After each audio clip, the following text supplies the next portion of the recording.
DNA report ఆధారంగా Kurnool bus ప్రమాద మృతదేహాలను వారి బంధువులకు అప్పగిస్తున్నట్లు ఎస్పీ విక్రాంత్ పాటిల్ తెలిపారు. 18 డెడ్ బాడీల డిఎన్ఏ రిపోర్టులు సరిపోలాయని, మరొకరి వివరాలు రావాల్సి ఉందని ఎస్పీ అన్నారు. ప్రతి డెడ్ బాడీకి ఒక అంబులెన్స్, ఫ్రీజర్ బాక్సుల్లో ఊర్లకు తరలిస్తున్నామని పోలీస్ అధికారులు వెల్లడించారు.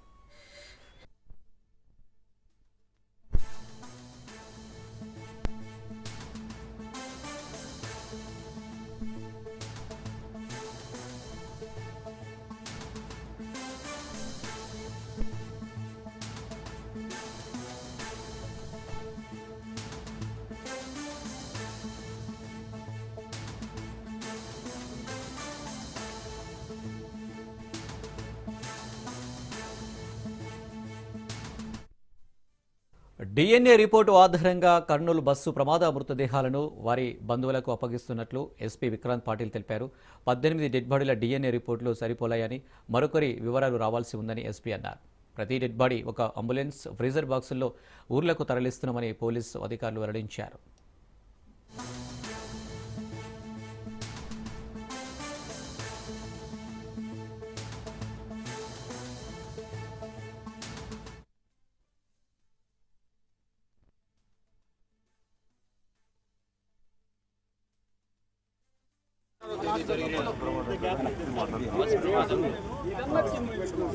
చనిపోయిన రిలేటివ్స్తో ఎఫ్ఎస్ఎల్ నుంచి ఈరోజు రావడం జరిగింది. Basing on the reports from FSL మనం మృతుల డెడ్ బాడీస్ ఏమున్నాయో మా రిలేటివ్స్కి అప్పగించడం స్టార్ట్ చేశాము.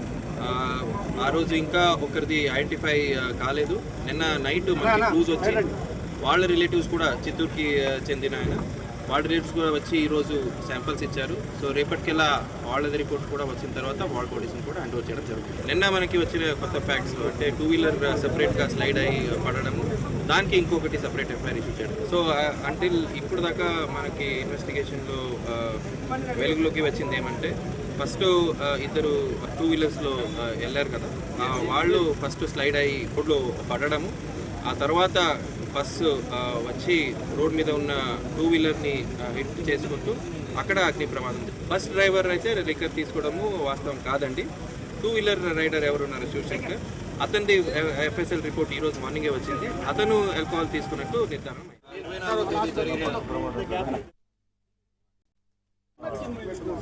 చనిపోయిన రిలేటివ్స్తో రైట్గా దీనికి సంబంధించి మరిన్ని డీటెయిల్స్ మా ప్రతినిధి మధు అందిస్తారు. మధు, డిఎన్ఏ రిపోర్టు ఆధారంగా కర్నూలు బస్సు ప్రమాద మృతదేహాలను అయితే వారి బంధువులకు అప్పగిస్తున్నట్టు కూడా తెలుస్తుంది. ఏంటి డీటెయిల్స్?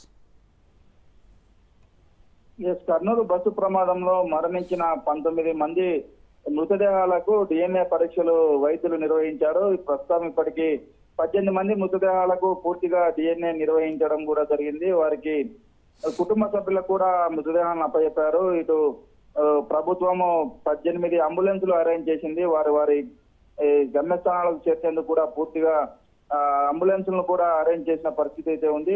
వీటితో పాటు ఈ మృతదేహాలకు మరణ ధృవీకరణ పత్రంతో పాటు ఎఫ్ఐఆర్ కాపీని కూడా అందజేసింది. అయితే ఈ ప్రక్రియ మొత్తం జిల్లా కలెక్టర్ సిరి పర్యవేక్షణలో జరుగుతూ ఉంది. అయితే ఎస్పీ కూడా ఇప్పటికే ప్రాథమికంగా నిర్ధారించారు. ఏదైతే బైక్ డ్రైవర్ మద్యం సేవించారో పైన కేసు నమోదు చేయడం కూడా జరిగింది. అదేవిధంగా బస్సు డ్రైవర్ ఎలాంటి మద్యం సేవించలేదని కూడా చెప్పడం కూడా జరిగింది. ప్రాథమికంగా వారి స్టేట్మెంట్ కూడా ఇప్పటికే రికార్డ్ చేయడం కూడా జరిగింది. ఎస్పీ విక్రాంత్ పాటిల్ ఇప్పుడే మీడియా కూడా చెప్పడం కూడా జరిగింది. ఏదైతే ప్రమాదం జరిగిందో ఆ ప్రమాదానికి సంబంధించి 18 మృతదేహాలను వారి బంధువులకు అప్పచెప్తే, మరొకరి చిత్తూరు జిల్లాకు చెందిన ఒక మృతదేహం మాత్రం వారికి రేపు అప్పచెప్తామని చెప్పేసి కూడా మీడియాకు కూడా చెప్పడం కూడా జరిగింది.